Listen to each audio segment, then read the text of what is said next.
Hello and thanks for joining us on today's episode of School Hunters. My name is Shola Okbodu. Well, we're looking at a very sensitive topic today. I say sensitive because many parents, many schools, teachers, people generally do not like to talk about it. It's sex education in our schools. How important is sexual awareness amongst our youths, children, teens, even yourself? Well, today we'll be, looking deeply into this topic and how we can proffer solutions to this problem that is, eating deep into our society. What is child sexual abuse?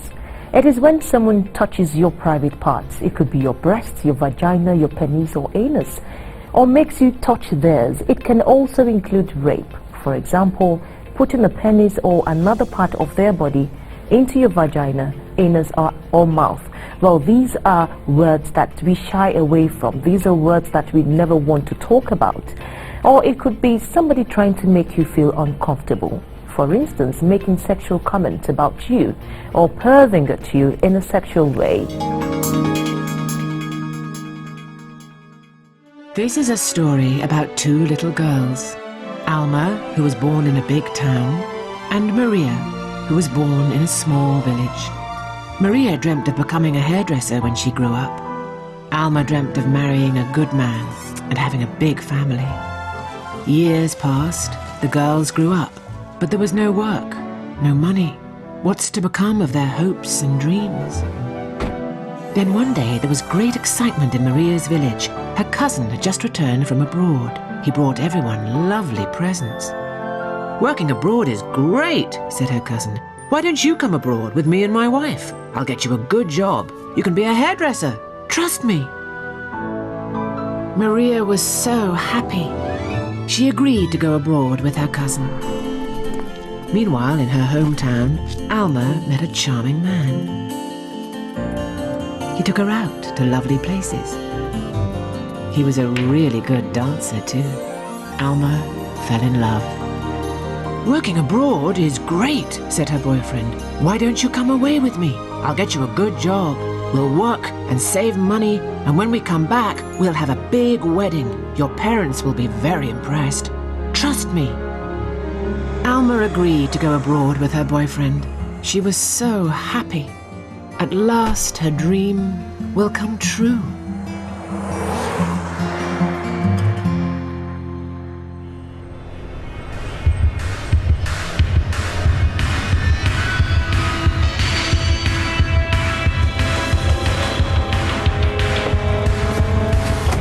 Alma never dreamt that her boyfriend would sell her to a pimp. Maria never dreamt that her cousin would sell her to a brothel. They never dreamt that they were going to be forced to become prostitutes. All they ever hoped for was a better life. And now, Maria is still being forced to work as a prostitute. Alma has managed to run away, but she may never see her family again. This story is true.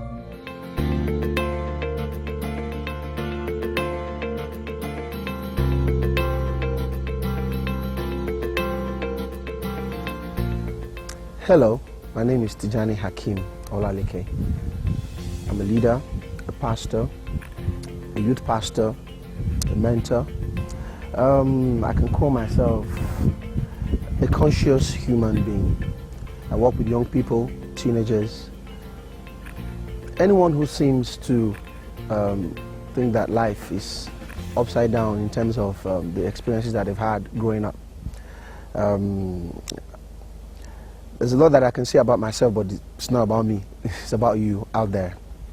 About that person who has experienced some form of abuse in their lives, some form of abuse while growing up, even as an adult. I'm talking to that person who is also an abuser. There's an opportunity for you.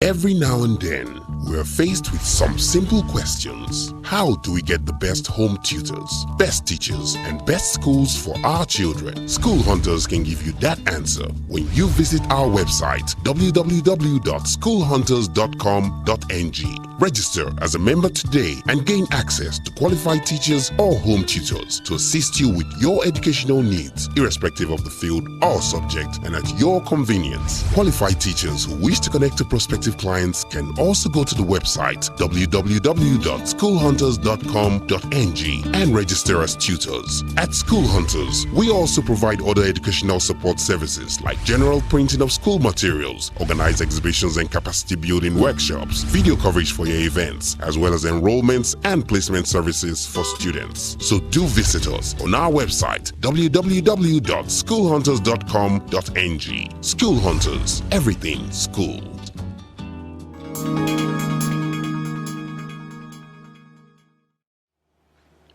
I think one of the key words there, what is child sexual abuse? For me, is child. Who is a child, first of all? A child is someone who's yet to come of age. What is abuse?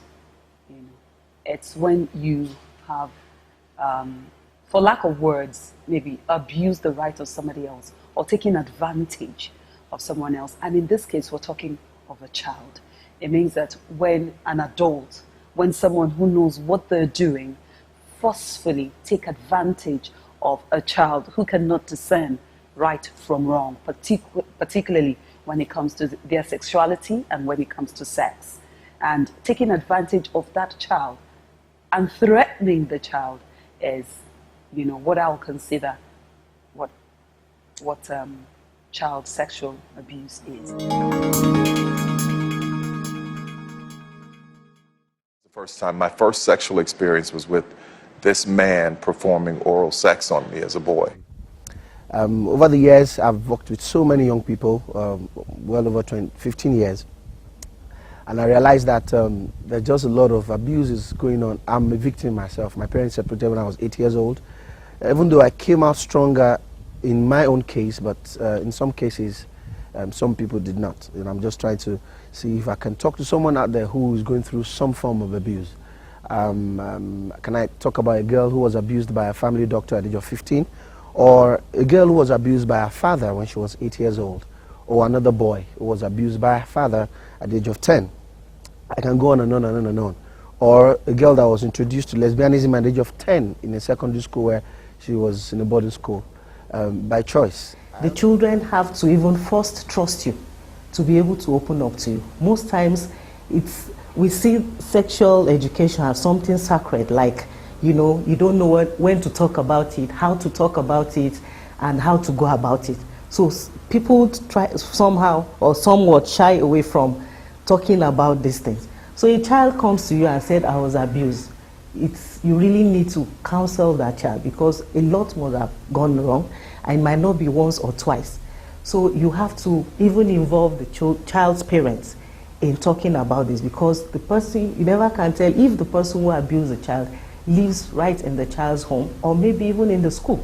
We've had a lot of cases like that. So you need serious counseling. You need to counsel and guide the child. Ask questions that would help you find out more things if the child, you know, has not been badly, you know, damaged, and then affects the child, you know, psychologically. I tell my kids not only about sexuality or their bodies, but I also let them know that there are people out there who are desperate to take advantage of young ones. There are bad people, in quotes, who are out there looking for the child to molest. Now, how do you not put yourself in that kind of situation? I tell my kids, we are in this culture where they say you respect your elders.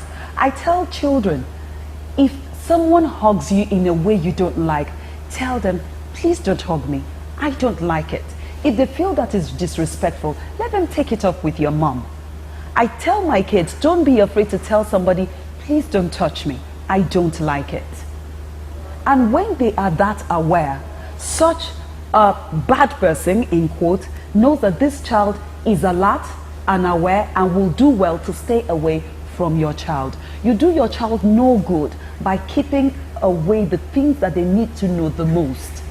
You do them no good. So if their peers, when it comes to their peers, I also tell them, when your peers start telling you, let's fiddle with our private parts, and you ask them, why? It's my private part, it's mine, and that's why it's private. That's why we keep it under cover. That's why nobody is meant to touch it except me. Even at some point in a child's life, the mother should cease touching their private parts. The mother should cease baiting a teenager upwards, even maybe at the age of 8. The child should be able to bathe themselves very well. And you will explain to them why you are not going to touch them again. Or for, well, that's my opinion. I believe at a certain stage you stop touching, fiddling with the private parts of your children, and you let them know why. Because it's theirs, it strictly belongs to them. So when someone is telling them, let's fiddle, they understand why no one else should fiddle with their private part and why it is wrong. You have to tell them why it should not be touched, why it is wrong, what happens, what are the consequences of, you know, allowing people to touch you when you really don't want to, and what to do if it happens maybe by force. What to do. What to do mostly is tell your parents. Do you own a good school? Or is it a school bookshop? Are you planning a school event? Do you offer educational products and services? And do you want the world to know? Then you can advertise on School Hunters with Shola Okpodu to be seen and heard. You can also advertise on our website www.schoolhunters.com.ng for that added visibility. Terms and conditions apply. For further information, call 0809 082 1720 or email us at enquiry@schoolhunters.com.ng. School Hunters, everything school.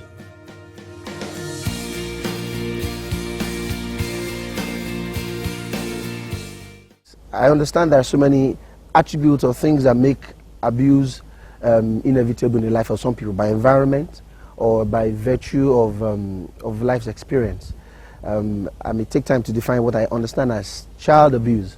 Child abuse for me is when you take advantage of an innocent child, whether it's sexual, whether it's by beating, whether it's by touching, whether it's by any form of taking advantage of a child. I call that an abuse. You could be a teacher, you could be a father, you could be a mother, you could be an aunt, you could be a driver, you could be an uncle. Whatever it is that you are, if you're an abuser, stop it. You see, for me as a mother, it's expedient, very, very important that you talk about sex and sexuality with your child. There's no age that is too young to start. You may not go the whole hog with a 3-year-old because they might not understand, but you need to educate them about why their private part is private, why no one else should touch them in some parts of their bodies, and why if someone does, why they should tell their parents. Now, one thing I always also tell kids is that the minute someone tells you, do not tell your mom, do not tell your dad, that is the very reason you should. Because if they were doing something nice, they would not tell you not to tell your mom or not to tell your dad. Now, if you want to take a look at, you know, how it happens, just like you said, it does happen among peers, and it can happen, you know, an adult can take advantage of a child and abuse the child. There are different types of abuse, and scholars will tell you there are so many types of abuse, but I would want to categorize abuse as a state of mind of the abuser, as the abuser himself or herself is a victim. And that's what I've realized, because for you to abuse someone else means that you've been abused to yourself. And my call is not just to the abuser, but my call is also to parents, to schools, to teachers, to people who are caregivers to young people, boy, girls, wherever you find yourself. I've oftentimes told people that the best gift that anyone can give to a child is not a good education, but a relationship. That a child who has been abused or who is being abused have someone to tell. I have so many teenagers who have been abused by some uncles, aunties that can't tell their mom or tell their dad. And I'm like, are you serious? It's a concern for me. The good news is that you have people around. You have me. You have School Hunters. You have people who you can talk to. You can text us, you can mail us, you can write us. We are here to listen to you. I'm still discovering all the ways that sexual abuse and exploitation can hurt a child. It sets one's life on the wrong course. destroys the normal childhood, teenage years, and adulthood that one deserves. Well, I remember the year 1990. I was in secondary school. I remember my school daughter, Labake. She had a secret she wanted to share with me. Uncle John was her class teacher. Oh, how she despised him. She never understood what was going on, but she told me that she knew that whatever it was not right. Uncle John would call her after school hours to an unknown area. Sometimes it was in the library behind the bookshelf. Uncle John touched her private parts, rubbed his body against hers, and would force her to watch pornography. He threatened and warned her to remain silent, otherwise he would cut her with a knife and throw her to the lions. It was terrifying. Labake was only 9 years old, in Form 1. Silence has many meanings. It does not mean you agree or disagree. It does not mean you're happy or sad. It does not mean you are okay or not okay. Silence may mean you don't know how to express yourself, your thoughts, your emotions, your feelings, your trust, your respect, your confidence, your confusion. You're possibly asking yourself right now, who do I trust? Who do I speak to? Who do I listen to? Is touching okay or not okay? If touching is okay, is it okay to touch others that I care about? What is okay and what is not okay? Child sexual abuse is a grave offense. It can take any form. It can be through child trafficking for sexual exploitation and manipulation, or it can be within your home. You can be lured into it by teachers, either male or female, friends, boys and girls, or even family members. Okay, it's hard for me to look at those pictures because I feel like I died as a child. In addition to being regularly beaten by his father, Tyler says he was sexually abused, starting at 5 years old by a man across the street. Most sexual abusers are male and some are female. Sexual abuse can happen between man to boy to boy, man to girl, woman to boy, or even girl to girl. The sexual abuser can be an uncle, an aunt, a maid, a father, a mother, a teacher, a friend, a driver, a neighbor, a brother or sister. It could be anybody. It is not true that sexual abuse happens because someone cannot control his or her sexual urges. The abuser knows what they're doing, and they make a choice to abuse their position of power and trust. If any of these things have happened to you, it can make you feel really horrible. Now, what you need to know, no one in your family, your neighbor, family friend or teacher has the right to touch you in ways that make you feel uncomfortable.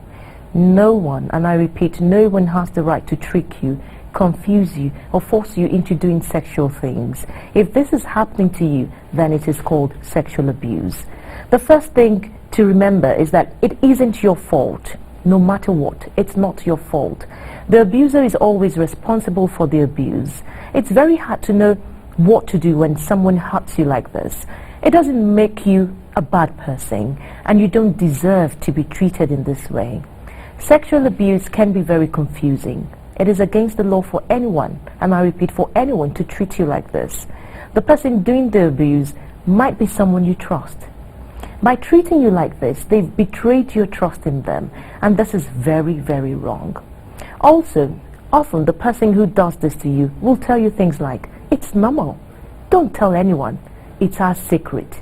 This can make you feel frightened to tell anyone, but there are things you can do and people you can talk to. You don't have to deal with this alone. What should I do to stop being sexually abused? Never feel worthless. Speak to someone about it no matter what. You may do any of the following things I'm going to tell you right now. First of all, you need to talk to your pastor or the imam in your mosque or whoever that you deem fit responsible. It could be an elder. If you're a female, make sure you talk to a female. And if you're a male, talk to a male. It could be in your local church or mosque assembly. Tell your parents about it. I know it's natural to feel shy or to be afraid. You may think that they won't believe you. It's possible. But just find the right words and tell them what you have been going through. If you have been sexually abused in school, Tell your guardians and counseling teacher about it. If there is still no solution to this problem, well, I would say be bold and walk into a nearby police station and report the case. You could go with an adult. Sexual abuse is an illegal act and it is punishable by law. We would like government to really come into this, you know, provide curriculum that will be embedded in our curriculum at large, and then provide books, resource materials that will help schools to teach sexual education right from, you know, the foundation, so that children will learn more, and the teachers also, the school generally, would have the facilities to be able to teach and guide the children properly. Another question is, why are some parents and even schools nonchalant about this? Why don't they talk about sex education, sexual awareness? You see, the insensitivity of parents and schools to the moral well-being of their kids and students is totally worrisome. Sometimes I don't get it. A lot of schools only care about the academics, which in itself is core, but schools should also help to shape the moral standards and orientation of kids. But you know what? We've discovered that at least 5% of parents are aware of the horrifying experiences their innocent kids go through in the hands of sexual abusers, but instead they blame their kids, thereby creating more harm than good. Why can't parents step up to their responsibilities? Many parents don't know their kids. There are a lot of our young people who are parented by music videos, movies, celebrities, magazines, pornography, music, and all manner of things. I need to let you know this, that you need to be sensitive to your kids and make them your best friend. The best gift a parent can give a child is not only a good education, but a good relationship by creating an environment where kids can express themselves. And what if you are the sexual abuser and you're watching me right now? If you're ready to stop this evil act and the pain that you have made young ones go through, and you're very certain within yourself that you are ready for a change, or if you have been sexually abused and tried all the tips we have shared and still no help, please get in touch. You can call our helpline from anywhere you're watching this program and share your pain with us. We promise to keep it strictly confidential. Well, you can speak with Jeff on 080-3400-8444, or you talk to TJ on 080-9851-4411, or you simply call Shola on 080-908-21720, or Kaneng on 080-3966-8177. We are here to link you up with the relevant authorities that can help you. So my dear little friend, you're not alone. You are not alone. Remember, when we speak, we are afraid our words will not be heard or welcomed. But when we are silent, we are still afraid, so it is better to speak. I am Shola, the School Hunter.